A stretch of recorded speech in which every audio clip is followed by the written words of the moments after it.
عجیب قوم، آسمان سے نازل ہونے والے کھانوں کی جگہ زمین سے اگنے والے کھانوں کی فرمائش، ناحق انبیاء کو شہید کیا، نافرمانی کی سزا۔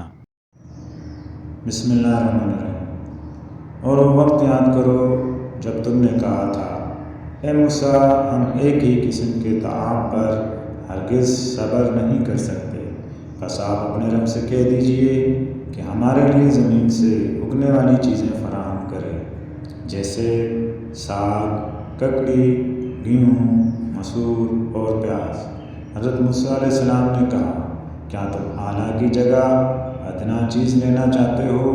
ایسا ہے تو کسی شہر میں اتر جاؤ، جو کچھ تم مانگتے ہو تمہیں مل جائے گا۔ اور ان پر ذلت و محتاجی تھوپ دی گئی اور وہ اللہ کے غضب میں مبتلا ہو گئے۔ ایسا اس لیے ہوا کہ وہ اللہ کی آیات کا انکار کرتے رہتے تھے اور انبیاء کو ناحق قتل کرتے تھے، اور یہ سب اس لیے ہوا کہ وہ نافرمانی اور حد سے تجاوز کیا کرتے تھے۔